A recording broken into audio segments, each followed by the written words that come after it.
Hi hello welcome to social fires. నేను మీ మహేష్ బొమ్మిశెట్టి. పహల్గామ్ దాడిలో దానికి రిప్లైగా ఆపరేషన్ సింధూర్. ఇక ఫైనల్గా పాకిస్తాన్ ప్రతిచర్యకు భారత్ గట్టి కౌంటర్ ఇచ్చింది. ముఖ్యంగా భారత్ మరియు పాకిస్తాన్ న్యూక్లియర్ పవర్ కలిగిన దేశాలు అవడంతో ప్రపంచవ్యాప్తంగా భయాందోళనలు చెలరేగాయి. అయితే ఇక్కడ ఆలోచించాల్సిన విషయం ఏంటంటే 1947 నుంచి 65 యుద్ధం వరకు, నాటి కార్గిల్ యుద్ధం నుండి నేటి పహల్గామ్ దాడి వరకు, ఇవన్నీ కూడా కేవలం ఒక కాశ్మీర్ని పొందటం కోసమే. ఇక్కడ ఉద్రిక్తతలు, సంఘర్షణలు, యుద్ధాలు ఇవన్నీ కూడా కేవలం ఒక కాశ్మీర్ గురించి. కాబట్టి ఇప్పుడు తలెత్తే ప్రశ్న ఏంటంటే భారత్కు మరియు పాకిస్తాన్కు కాశ్మీర్ ఎందుకంత ముఖ్యం? కాశ్మీర్ను భారత్కు అంత ముఖ్యంగా మార్చే జియో పొలిటికల్ అంశాలు ఏంటి? ప్రతిసారి పాకిస్తాన్ కాశ్మీర్ని ఎందుకు తమ వశం చేసుకోవాలనుకుంటుంది?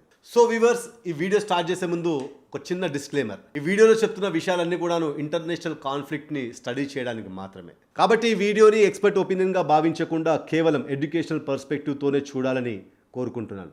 So let's begin. కాశ్మీర్ కొన్ని ప్రధాన కారణాల వల్ల పాకిస్తాన్ మరియు భారత్ ఇరు దేశాలకు చాలా క్రూషియల్. మొదటగా కాశ్మీర్ను central Asia trade and business కు గేట్వేగా భావిస్తారు. కాశ్మీర్ నార్థరన్ పార్ట్ లో ఒకవైపు వాకాన్ కారిడార్ ఉంది, అది ఆఫ్ఘనిస్తాన్ లో నెలకొని ఉంది. మరోవైపు గమనిస్తే చైనా యొక్క షింజియాంగ్ ప్రాంతం ఉంది. మనం కరెక్ట్ గా గమనిస్తే ఇది భారతదేశానికి సౌత్ ఏషియా మరియు సెంట్రల్ ఏషియా ద్వారా యూరప్ కి నేరుగా కనెక్టివిటీ ఇచ్చే మార్గంగా మనకు కనిపిస్తుంది. అందుకే జవహర్ లాల్ నెహ్రూ గారు కాశ్మీర్ ని హార్ట్ ఆఫ్ ఏషియాగా పిలిచేవారు. ఒకవైపు పాకిస్తాన్ కి కాశ్మీర్ అనేది చైనాతో డైరెక్ట్ కనెక్టివిటీ ఇచ్చే మార్గం అయితే, మరోవైపు భారత్కి ఈ కాశ్మీర్ సెంట్రల్ ఏషియా మరియు యూరప్కి ఒక గోల్డెన్ కారిడార్ అనే చెప్పవచ్చు. కాబట్టి ఇరు దేశాలు పోరాడుతుంది కేవలం భూమి కోసం మాత్రమే కాదు, భవిష్యత్తు ట్రేడ్ సంబంధాలు, దానితో పాటు జియో పొలిటికల్ డామినెన్స్ గురించి. ఎందుకంటే కాశ్మీర్ని ఎవరు నియంత్రిస్తారో వారు ఏషియా ట్రేడ్పై పట్టు బిగిస్తారు అని చెప్పడంలో ఎలాంటి సందేహం లేదు.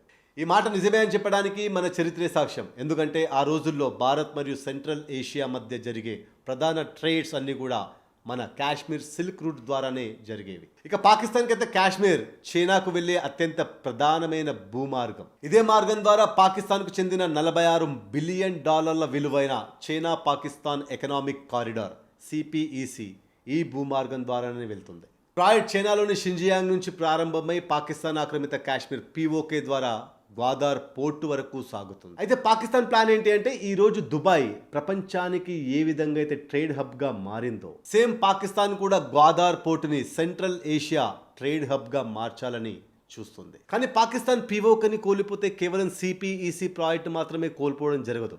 దాంతోపాటు చైనాతో ఉండే డైరెక్ట్ ల్యాండ్ కనెక్టివిటీని కూడా కోల్పోవడం జరుగుతుంది. ఇప్పుడు ఓవరాల్ ఇండియన్ ట్రేడ్ విషయానికి వస్తే భారత్ సెంట్రల్ ఏషియాతో జరుపుతుంది కేవలం $2 బిలియన్ ట్రేడ్ మాత్రమే.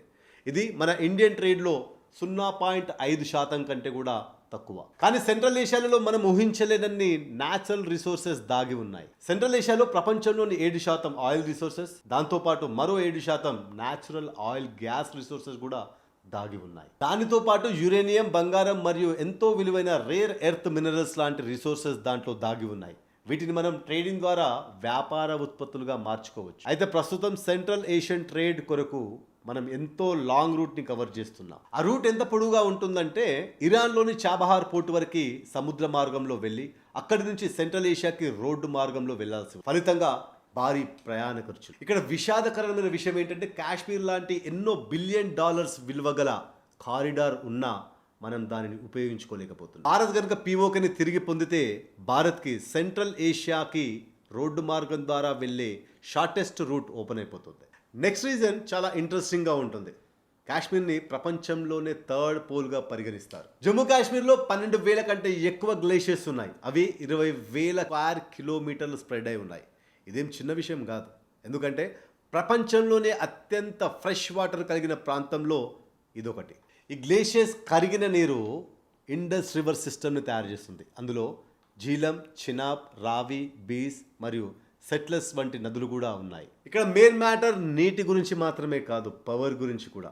ఈ నదులు కేవలం నీటి వనరులు మాత్రమే కాదు, హైడ్రో పవర్ ఉత్పత్తికి కీలకమైనవి. అది ఎలా అంటే, పాక్ అంచనా ప్రకారం అప్పర్ ఇండస్ ప్రాంతంలోనే 40,000 మెగావాట్ల విద్యుత్ సామర్థ్యం కలదంట.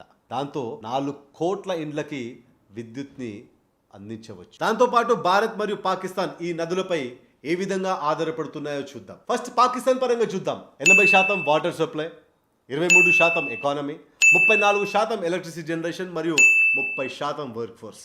ఇవన్నీ ఇండస్ వాటర్ సిస్టంపై ఆధారపడి ఉన్నాయి.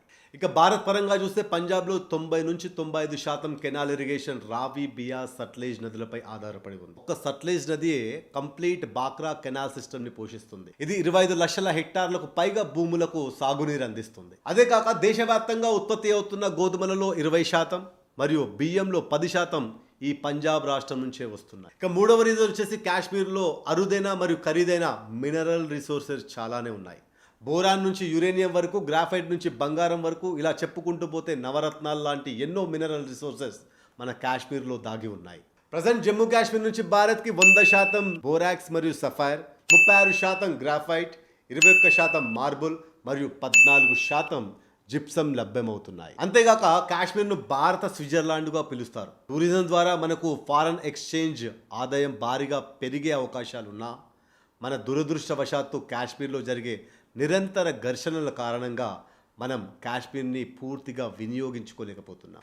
అందుకే భారత్ 70 సంవత్సరాలుగా కాశ్మీర్ని కాపాడుకుంటూ వస్తుంది. ఎందుకంటే ఒక్కసారి మనం కాశ్మీర్ని కనుక కోల్పోతే పవర్ఫుల్ జియో పాలిటికల్ అడ్వాంటేజ్తో పాటు న్యాచురల్ రిసోర్సెస్ని కూడా కోల్పోయే అవకాశం ఉంది. ఇప్పుడు మనకి ఇంకో మేజర్ థ్రెట్ మనకు చైనా నుంచి వచ్చే అవకాశం ఉంది. అది ఎలా అంటే చైనా వద్ద 22,000 డ్యామ్లు ఉన్నాయి. వాటిలో బ్రహ్మపుత్ర నది వద్ద ఉన్న డ్యామ్లను ఉపయోగించి చైనా భారత్లోకి ఆ నీటిని ప్రవహించకుండా చేయగలదు. ప్రస్తుతం భారత్ ఇండస్ వాటర్ ట్రీటీని తాత్కాలికంగా నిలిపివేసి పాకిస్తాన్పై ఒత్తిడి తెచ్చినట్లే చైనా కూడా నీటిని ఆ విధంగా మలుచుకొని భారత్పై ఒత్తిడి తెచ్చే అవకాశం ఉంది. ప్రస్తుతం భారత్ ఇండస్ వాటర్ ట్రీటీని తాత్కాలికంగా నిలిపివేసి పాకిస్తాన్పై ఒత్తిడి తెచ్చినట్లే చైనా కూడా వాటర్ని ఆయుధంగా మలుచుకొని భారత్పై ఒత్తిడి తెచ్చే అవకాశం ఉంది.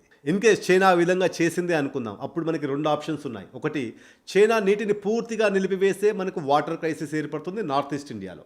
అలా కాకుండా ఒకేసారి నీటిని పూర్తిగా విడుదల చేసింది అనుకుంటే నార్త్ ఈస్ట్ ఇండియాలో ఫ్లడ్స్ వచ్చే అవకాశాలు ఉన్నాయి. ఈ విధంగా చైనా ప్రభుత్వం కూడా ఈ ఘర్షణలో భాగస్వామిగా మారే అవకాశం ఉంది. సో వ్యూవర్స్, ఇదండి పాకిస్తాన్ మరియు ఇండియాని చుట్టుముట్టిన కాన్ఫ్లిక్ట్స్.